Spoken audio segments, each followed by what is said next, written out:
नमस्कार, आप सभी का स्वागत है हमारे चैनल पर। आज हम आपके साथ भोले बाबा और उनके बहुत ही बड़े भक्त ब्राह्मण की कहानी सुनाने जा रहे हैं।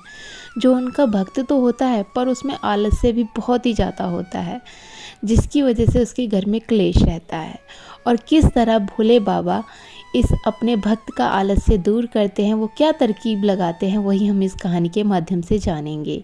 तो चलिए हम ये कहानी शुरू करते हैं। कहानी कुछ इस प्रकार है। बहुत समय पहले की बात होती है। एक ब्राह्मण होता है, उसके घर में किसी प्रकार की कोई कमी नहीं होती। बहुत बड़े खेत होते हैं, एक सुंदर बीवी होती है जो उसको हर समय खाना बना कर देती है, और दो छोटे छोटे उसके बच्चे भी होते हैं। पर हमारा जो ब्राह्मण होता है वो सुबह उठता है, पूजा पाठ करता है, भगवान का नाम जाप करता है और फिर खाना खाकर दोबारा से सो जाता है। उसकी बीवी इस बात से बहुत ज़्यादा तंग आ जाती है। वो आकर उसको जगाती है कि खेत पर जाओ, खेत पर काम भी तो करना है। पर ब्राह्मण तो आलस्य से भरपूर होता है और वो बिल्कुल भी नहीं उठता। इस वजह से उसकी बीवी उससे बहुत ज़्यादा तंग आ जाती है और उससे बहुत ज़्यादा लड़ाई झगड़ा भी करती है। फिर जब उसका पति उठता ही नहीं है, यानी वो ब्राह्मण उठता ही नहीं है, तो वो भगवान शंकर से उसकी पत्नी प्रार्थना करती है कि हे भोले बाबा, आप ही देखो कि आप इनको किस तरीके से सुधार सकते हैं। उधर पार्वती जी भोले शंकर जी से कहती है कि आपका कैसा भक्त है, ये आपका इतना नाम जाप करता है और काम कुछ करता नहीं है, फिर इसको इतना पुण्य कैसे मिल रहा है। तो यहाँ पर शंकर जी उनको बताते हैं, पार्वती जी को, कि पिछले जन्म में एक आलसी गधा था। ये कुछ काम नहीं करता था, पर जब ये बहुत ज़्यादा आलसी होने के कारण भी मेरे मंदिर के बाहर आकर सो जाता था। वहाँ पर भजन कीर्तन होते थे, भक्तजन आते थे, मंत्र जाप करते थे। तो जब वो मंत्र जाप और भजन कीर्तन इसके कानों में पड़ते थे, तो उसके पुण्य की वजह से इसे इस जन्म में ब्राह्मण योनि यानी मनुष्य योनि में जन्म लेने का सौभाग्य प्राप्त हुआ है।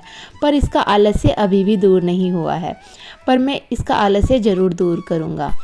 यहाँ पर भोले शंकर और पार्वती जी बात कर ही रहे थे, तो वहाँ पे ब्राह्मण उठता है और जाके मंदिर में जाके भोले शंकर की पूजा पाठ अर्चना करता है और उनसे प्रार्थना करता है कि हे भोले बाबा, अगर मैंने आपकी सच्चे मन से पूजा अर्चना की है तो आप मुझे एक ऐसा वरदान दें जिससे मुझे कोई भी काम ना करना पड़े।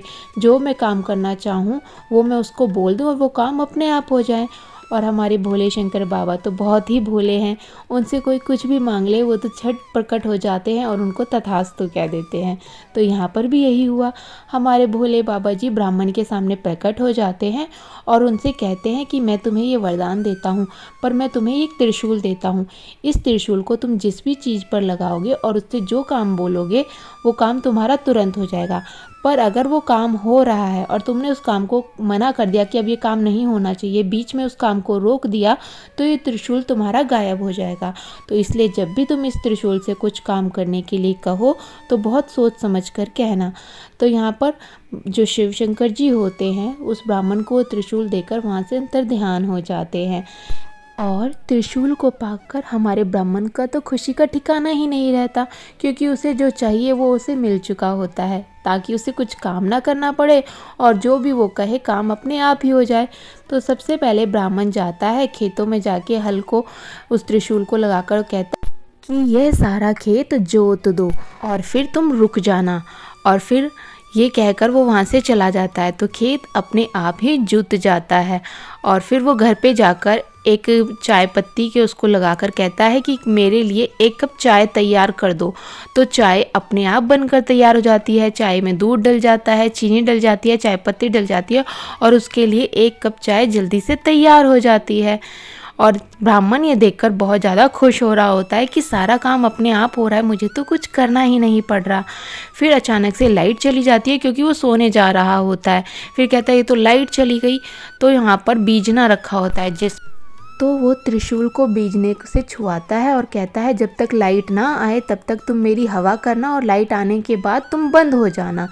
तो जब तक लाइट नहीं आती बीजना उसकी हवा करता रहता है और जैसे ही लाइट आती है तो वो रुक जाता है।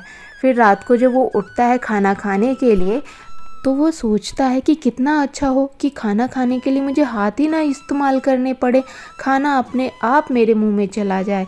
तो वो त्रिशूल को प्लेट पर लगाता है और कहता है कि इस प्लेट से बहुत स्वादिष्ट खाना मेरे मुंह में जाए। और इसी तरह होता है कि उस प्लेट से अलग अलग तरीके के खाने व्यंजन निकल के उसके मुंह में जा रहे होते हैं और वो बहुत ही मज़े से उस खाने को खा रहा होता है और बहुत ही ज़्यादा खुश हो रहा होता है कि मुझे तो बहुत आनंद आ रहा है कि मुझे हाथ भी इस्तेमाल नहीं करना पड़ रहा और इतना स्वादिष्ट खाना भी खाने को मिल रहा है। पर अब क्या, अब तो ब्राह्मण का पेट भर गया है और खाना है कि रुकने का नाम ही नहीं ले रहा, क्योंकि वो अनजाने में उसको कहना भूल गया कि खाना कब तक उसके मुंह में जाना है, क्योंकि अब तक उसने त्रिशूल को जितने भी आदेश दिए उसमें जाने अनजाने में उसे समय बता दिया था कि उसे 1 कप ही चाय चाहिए, खेत कितनी देर तक जोतना है वो भी बताया था, बीजना को हवा कब तक करनी है ये भी बताया था। पर खाने के लिए जब उसने उनको आदेश दिया तो वो उसको बताना ही भूल गया कि खाना कब तक उसके मुंह में जाना है। और इस वजह से वो डर रहा था कि अगर वो खाना खाने को बीच में रोक देगा तो त्रिशूल गायब हो जाएगा, क्योंकि शंकर जी ने तो यही वरदान दिया था ना कि काम को बीच में रोकना नहीं है, सोच समझकर ही काम देना। और यहाँ पर ब्राह्मण गलती कर देता है। इतने में उसकी बीवी आती है और वो देखती है कि क्या हो रहा है, तो वो बहुत ही ज़्यादा चिंतित हो जाती है और वो ब्राह्मण से कहती है कि इसको आदेश दो कि खाना रुक जाए। और ब्राह्मण को ना चाहते हुए भी त्रिशूल को आदेश देना होता है कि खाने रुक जा, और जैसे ही वो त्रिशूल को आदेश देता है तो त्रिशूल वहाँ से गायब हो जाता है। और फिर यहाँ पर ब्राह्मण भोले शंकर को याद करते हुए कहता है कि मुझे पता चल गया है कि आप चाहते थे कि मैं अपना आलस्य छोड़ दूँ और मुझे सबक मिले, इसलिए आपने मुझे ये त्रिशूल और ऐसा वरदान दिया था। तो वो कहता है कि अब मैं कभी आलस नहीं करूँगा, अपना काम मैं खुद करूँगा, स्वयं करूँगा। और इस तरीके से ब्राह्मण अपना सारा काम खुद करने लगता है और उसका आलस्य भी दूर हो जाता है और उसके घर में सुख समृद्धि आती है, क्योंकि जिस घर में लड़ाई झगड़ा नहीं होता वहाँ तो लक्ष्मी माता आती ही आती हैं। और इस तरीके से भोले शंकर बाबा जी ने अपने भक्त का आलस्य दूर किया और उसे वरदान देख के कैसे सबक सिखाया आपने देखा ना। तो आपको ये कहानी कैसी लगी कमेंट करके ज़रूर बताइएगा। अगर अच्छी लगी हो तो लाइक ज़रूर कीजिएगा। हर हर महादेव।